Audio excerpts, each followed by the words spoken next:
नमस्कार आणि the deep डाईव्हमध्ये आपलं स्वागत आहे. नवीन वर्ष जवळ आलं की आपल्या सगळ्यांच्या मनात एकच गोष्ट येते, संकल्प. हो, न्यू इयर रेझोल्यूशन्स. बरोबर. पण खरं सांगायचं तर किती जणांचे संकल्प जानेवारीच्या पुढे टिकतात? आज आपण याच विषयावर बोलणार आहोत, पण जरा वेगळ्या दृष्टिकोनातून. आपल्या समोर एका YouTube व्हिडिओमधील काही मुद्दे आहेत. यात सरत्या वर्षाचा आढावा घेऊन नवीन वर्षासाठी एक खूपच म्हणजे पद्धतशीर आणि वैयक्तिक योजना कशी तयार करायची हे सांगितलं आहे. आणि हे फक्त मी रोज जिमला जाईन असं ठरवण्यापुरतं नाहीये. या जर्नलिंग आहे, मूड बोर्ड्स आहेत आणि काही भन्नाट कल्पनाही आहेत.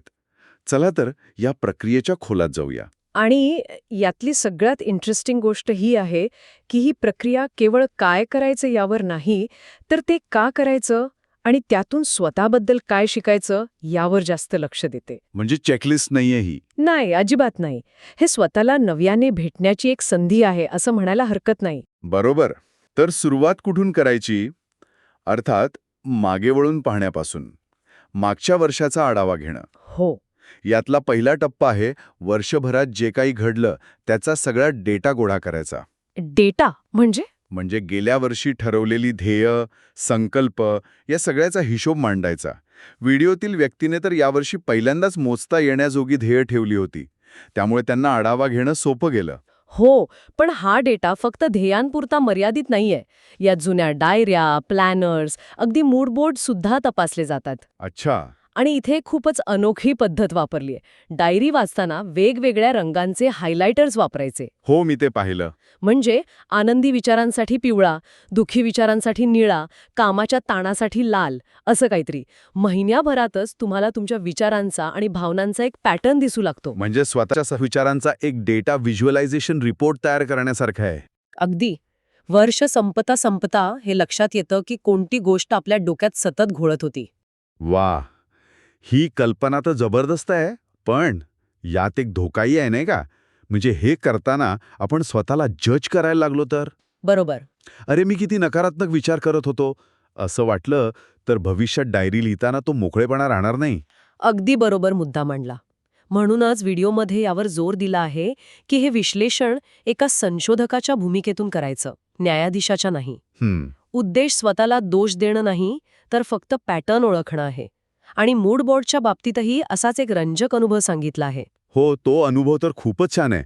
म्हणजे मूड बोर्डवर डायरी लिहिणाऱ्या एका व्यक्तीचं चित्र लावलं होतं. हां. त्याचा उद्देश फक्त एक प्रतीक म्हणून होता की काहीतरी ध्येयाकडे वाटचाल करायची आहे. हो. पण प्रत्यक्षात काय झालं, त्या चित्राकडे पाहून रोज डायरी लिहिण्याची सवय लागली. आणि त्या अनुभवावर बनवलेला व्हिडिओ प्रचंड लोकप्रिय झाला. हो. यातून एक खूप महत्वाचा धडा मिळतो. कोणता? आपण ज्या उद्देशाने गोष्टींची योजना करतो, त्या प्रत्यक्षात कशा आणि कोणत्या मार्गाने पूर्ण होतील हे आपल्या हातात नसतं. बरोबर. आपण एका ध्येयाचा विचार करतो, पण आयुष्य आपल्याला वेगळ्याच आणि कधीकधी अधिक चांगल्या दिशेने घेऊन जातं. यालाच अनइंटेंडेड पॉझिटिव्ह आउटकम्स म्हणतात. छानच. डेटा गोळा झाल्यावर पुढचा टप्पा येतो तो म्हणजे जर्नल प्रॉम्प्टचा. म्हणजे डायरी लिहिण्यासाठी काही विशिष्ट प्रश्न. अगदी. काही प्रश्न साधे आहेत, यादी स्वरूपात उत्तरं देण्यासारखे. जसं की या वर्षात तुम्हाला कशाचा अभिमान वाटतो, तुमच्या सगळ्यात आवडत्या आठवणी कोणत्या? किंवा या वर्षात कोणती व्यक्ती तुमच्यासाठी महत्वाची ठरली आणि का? हो. आणि हे प्रश्न फक्त वैयक्तिक अनुभवापुरते मर्यादित नाहीत. या वर्षातील महत्वाच्या जागतिक किंवा राष्ट्रीय घटना कोणत्या होत्या, हा प्रश्नही आहे. अच्छा, म्हणजे आपण आपल्या व्यक्तिगत आयुष्याला मोठ्या सामाजिक संदर्भाशी जोडून पाहतो. बरोबर. कोणते अनपेक्षित क्षण आले, हा प्रश्न तर मला खूप आवडला. कारण आयुष्य कधीच आपल्या योजनेनुसार चालत नाही. नाहीच. आणि मग काही प्रश्न असे आहेत जे आपल्याला खोलवर विचार करायला भाग पाडतात. उदाहरणार्थ, तुमच्या वर्षाचं वर्णन 3 शब्दांत करा आणि मग त्याची तुलना वर्षाच्या सुरुवातीला निवडलेल्या 3 शब्दांशी करा. अरे वा, यातच कितीतरी मोठी कहाणी दडलेली असू शकते. हो ना. आणि या वर्षातला सर्वात मोठा धडा कोणता? किंवा तुमच्यात एक व्यक्ती म्हणून काय बदल झाला? हे प्रश्न म्हणजे आरशासमोर उभं राहण्यासारखं आहे. आणि या सगळ्याचा शेवट होतो एका मजेशीर कल्पनेने. जसं स्पॉटिफाय रॅप असतं. तसं स्वतःचं एक वैयक्तिक इयर इन रिव्ह्यू तयार करायचं. हो. जसं की वर्षभरात मित्रमैत्रिणींसोबत झालेल्या गमतीशीर चॅट्सचे स्क्रीनशॉट एकत्र करून एक कोलाज बनवणं. किंवा प्रत्येक महिन्यात काढलेल्या फोटोंमधून स्वतःच्या स्टाईलचा आढावा घेणं. या आठवणी जगाला दाखवण्यासाठी नाहीत, नाही. त्या स्वतःसाठी जपायच्या आहेत. तर एकदा का आपण मागच्या वर्षाकडे इतक्या प्रामाणिकपणे पाहिलं की मग पुढच्या वर्षी काय करायचं याची दिशा आपोआपच स्पष्ट होऊ लागते. आणि इथेच नवीन वर्षाच्या तयारीचा टप्पा सुरू होतो.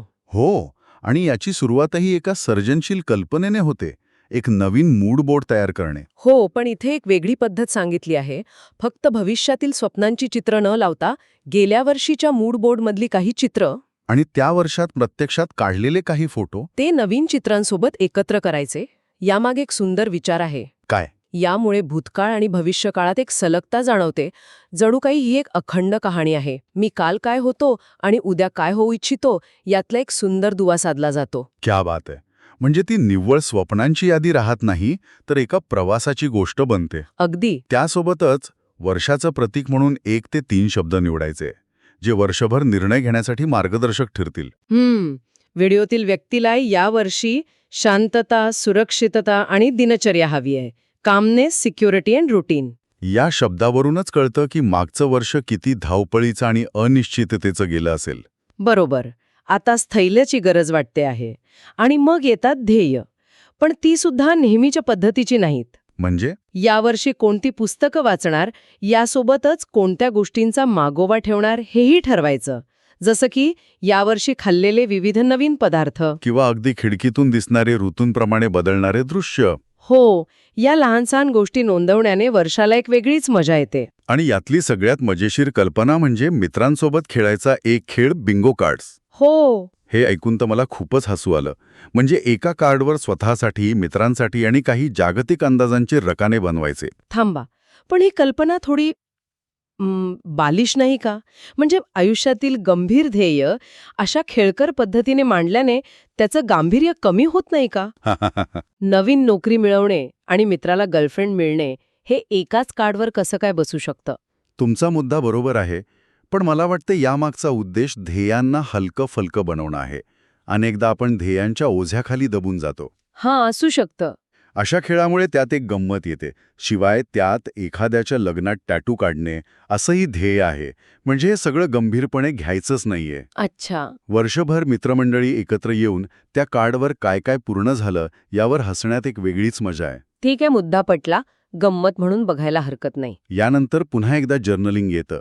पण यावेळी प्रश्न खूपच वेगळे आहेत. आणि विचार करायला लावणारे आहेत. हो, ही संकल्पना तर मला खूपच खोलवर विचार करायला लावणारी वाटली. तुमच्या 3 आवृत्त्या, 3 व्हर्जन्स ऑफ युअरसेल्फ. हां, त्याबद्दल सांगा. याच स्वतःच्या 3 संभाव्य आवृत्त्यांबद्दल लिहायचं आहे. पहिली, आदर्श आवृत्ती. Ideal version. म्हणजे तुमची सर्वोत्तम आवृत्ती, जिथे सगळं काही तुमच्या मनासारखं घडतं. दुसरी, संभाव्य आवृत्ती, जी वास्तवात शक्य आहे. आणि तिसरी, भीतीदायक आवृत्ती, फिअर्ड व्हर्जन. म्हणजे तुम्हाला जी व्यक्ती बनायची भीती वाटते ती. बरोबर. ही कल्पना केवळ भविष्याची योजना नाहीये, तर ती वर्तणुकीच्या मानसशास्त्राला स्पर्श करते. कसं काय? जेव्हा आपण आपल्या आदर्श आवृत्तीबद्दल लिहितो, तेव्हा आपण स्वतःसाठी एक सकारात्मक ध्येय निश्चित करतो. पण जेव्हा आपण आपल्या भीतीदायक आवृत्तीबद्दल लिहितो, तेव्हा आपण लॉस अव्हर्शन या तत्वाचा वापर करतो. म्हणजे काहीतरी गमावण्याच्या किंवा चुकीच्या दिशेने जाण्याच्या भीतीमुळे आपण त्यापासून दूर राहण्यासाठी स्वतःला नकळतपणे प्रेरित करतो. वाह! हा केवळ लेखनाचा व्यायाम नाही, तर स्वतःच्या प्रेरणांना समजून घेण्याचा एक शक्तिशाली मार्ग आहे. अगदी. अप्रतिम विश्लेषण. याचबरोबर तुम्हाला कसं वाटायला आवडेल हा प्रश्नही आहे. आपण नेहमी काय करायचंय याचा विचार करतो, पण कसं वाटायला हवंय याचा नाही. बरोबर.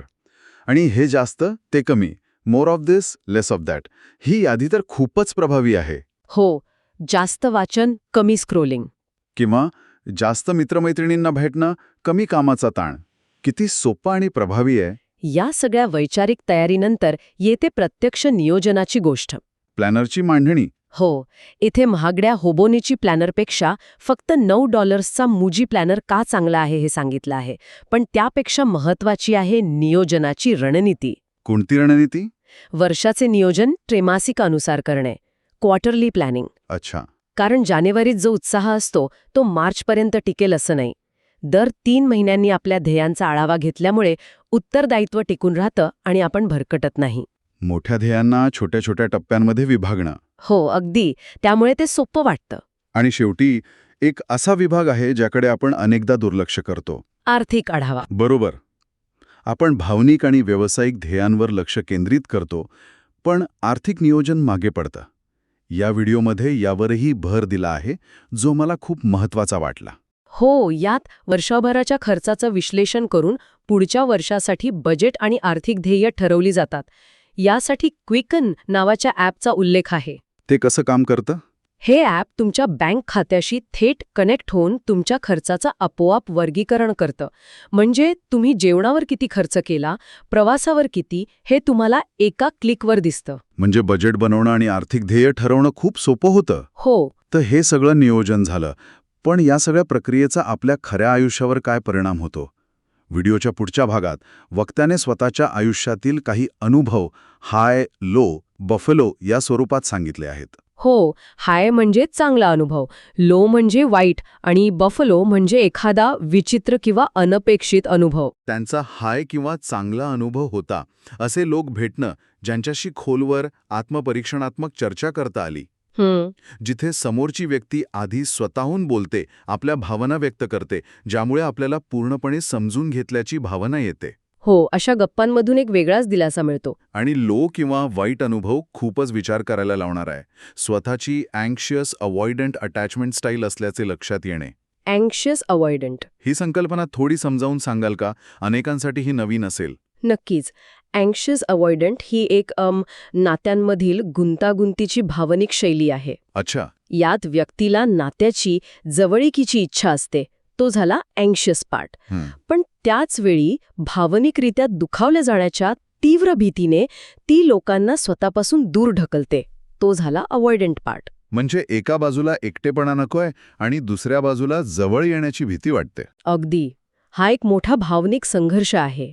वर्षाच्या शेवटी हे ओळखणं महत्त्वाचं आहे, कारण त्यामुळे आपल्या नात्यांमध्ये येणाऱ्या अडचणींचं मूळ कारण समजू शकतं. आणि ही जाणीव होणं हे बदलाच्या दिशेने टाकलेलं पहिलं पाऊल आहे. बरोबर. धन्यवाद. हे खूपच स्पष्ट झालं. आणि त्यांचा बफेलो म्हणजे विचित्र अनुभव तर कमालच आहे. कोणता? धावण्याचा प्रचंड तिरस्कार असूनही फक्त मित्रासाठी हवाई मॅरेथॉनमध्ये चालत सहभागी होण्याचा अचानक निर्णय घेणे. अरे वा. आणि तोही फक्त 15 मिनिटाच रेडिटवर माहिती शोधून. क्या बात है. मैत्री आणि उत्स्फूर्तेचं यापेक्षा चांगलं उदाहरण असूच शकत नाही. नाहीच. कधीकधी आपण स्वतःलाही आश्चर्यचकित करणारे निर्णय घेतो. आणि तेच क्षण आयुष्यभर आठवणीत राहतात. तर या संपूर्ण चर्चेतून एक गोष्ट स्पष्ट होते. वर्षाचा आढावा घेणं आणि नवीन वर्षाचं नियोजन करणं ही एक यांत्रिक प्रक्रिया नाही. ही एक अतिशय सविस्तर, सर्जनशील आणि वैयक्तिक पद्धत आहे. हो, यात केवळ ध्येय नाहीत, तर भावना, आठवणी आणि स्वतःला अधिक चांगल्या प्रकारे समजून घेण्यावर भर आहे. अगदी. यात वापरलेली प्रत्येक पद्धत, मग ते रंगीत हायलायटर्स असोत, बिंगो कार्ड्स असोत, किंवा तुमच्या 3 आवृत्त्या ही कल्पना असो, या सगळ्यामुळे ही प्रक्रिया अधिक मनोरंजक आणि अर्थपूर्ण बनते. हे फक्त एक काम राहत नाही, तर स्वतःसाठी काढलेला एक खास मोलाचा वेळ बनतो. ह्या सगळ्या माहितीनंतर एक विचार मनात येतो. आजच्या जगात जिथे स्पॉटिफाय, इंस्टाग्राम सारख्या कंपन्या आपल्याला अल्गोरिदम आधारित सार्वजनिक प्रदर्शनासाठी तयार केलेले इयर इन रिव्ह्यू देतात, तिथे अशा प्रकारे स्वतःचा वैयक्तिक आणि पूर्णपणे खाजगी वार्षिक आढावा तयार करण्याचे महत्त्व काय असू शकते? जगाला दाखवण्यासाठी निवडलेल्या ठराविक क्षणांपलीकडे जाऊन या खाजगी आत्मपरीक्षणातून आपल्याला स्वतःबद्दल असं काय वेगळं शिकायला मिळू शकतं, जे कदाचित जगासमोर कधीच येणार नाही?